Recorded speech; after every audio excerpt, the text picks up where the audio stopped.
From HanselMinutes.com, it's Hansel Minutes, a weekly discussion with web developer and technologist Scott Hanselman, hosted by Carl Franklin. This is Lawrence Ryan announcing show number 57, recorded Wednesday, March 28th, 2007. Support for Hansel Minutes is provided by Telerik RAD Controls, the most comprehensive suite of components for Windows Forms and ASP.NET web applications. Online at www.telerik.com. Support is also provided by .NET Developers Journal, the world's leading .NET developer magazine. Online at www.sys-con.com. In this episode, Microsoft developer Paulus gets a visit from Scott and Rory Blythe. Hi, this is Scott Hanselman, and I'm wandering around Building 42 at Microsoft, and I'm asking random people in random offices, what are you working on? Rory Blythe is holding the camera. He's walking around with me at Building 42. Thank you. All right, thank you. Okay.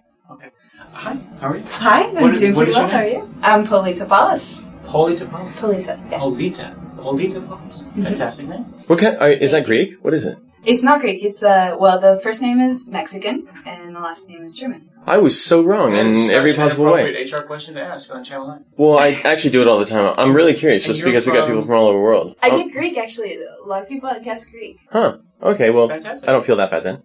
So what do you do? What's your title? I'm a dev on the ASP.NET team.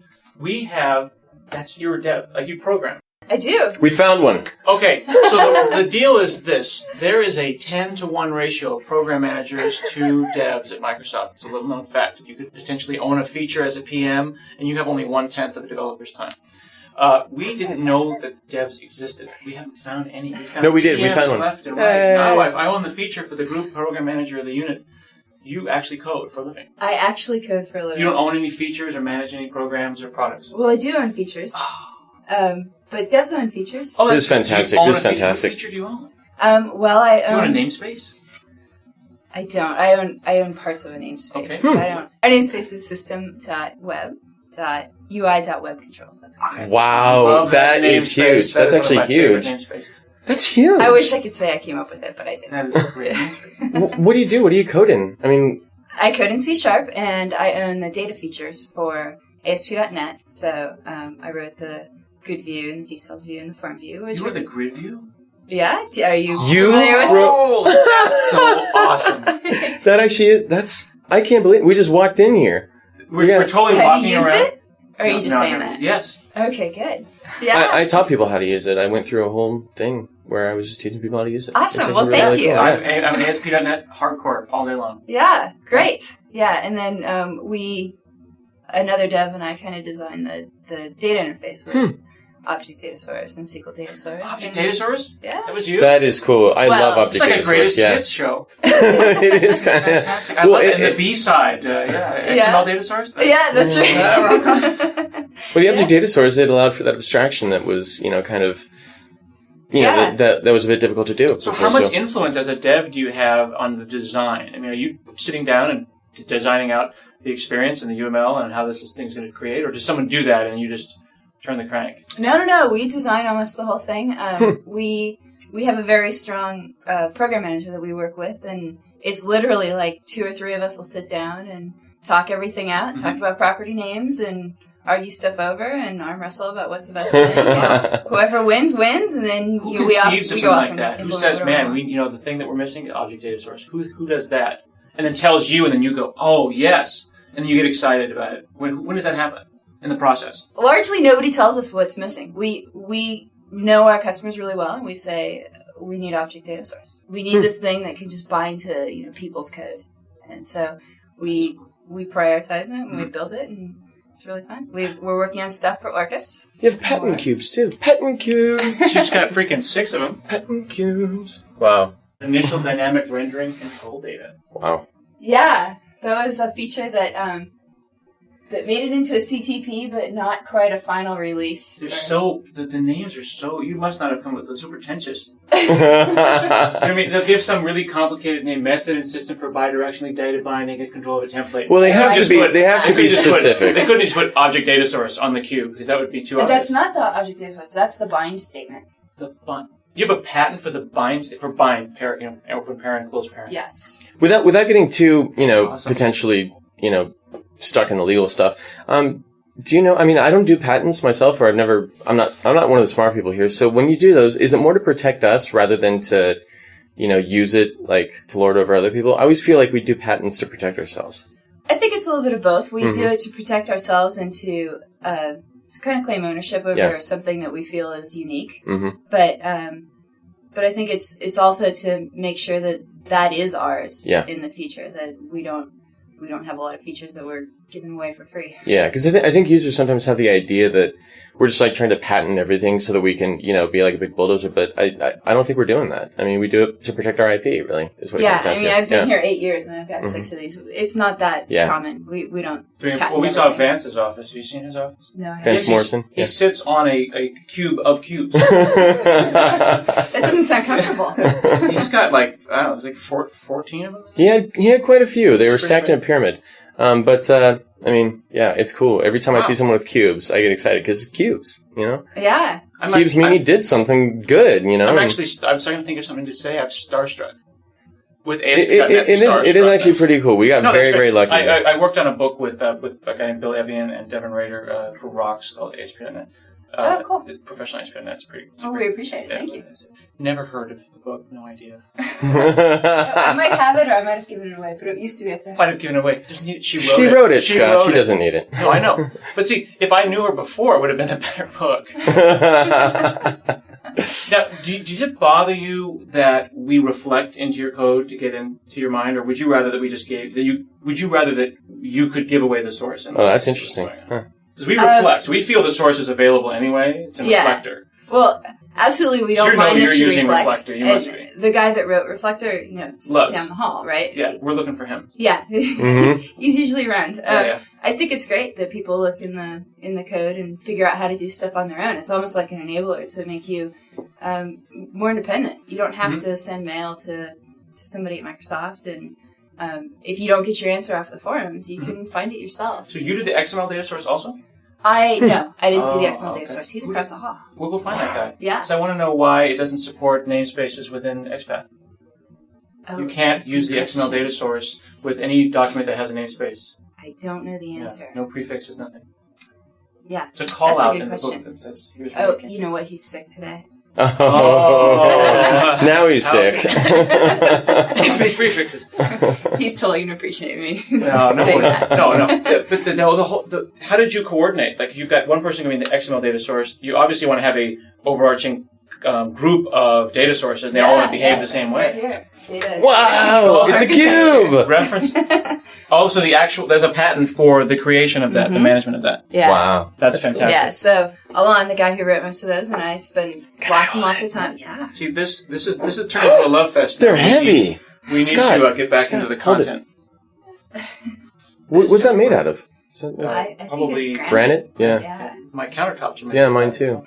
I think I'm going to have to wipe the... Sorry. Wow, that's fantastic. And who is your guest? My guest is Matt. He's my manager, too. Hi. Hello, Matt. So, Matt, you have responsibility over which portions of stuff now? Because you're like number one with the bullet. You just keep rising. I have responsibility over ASP.NET. Yeah, full stop. So, system.web. Ooh, wow. Yeah, and system.configuration. Ooh, you're branching out. So I have a question for you, and this is getting a little off of your topic, although I really respect the data source. That's okay. What do you think about alternative ways to write ASP.NET sites like Monorail and the Castle project?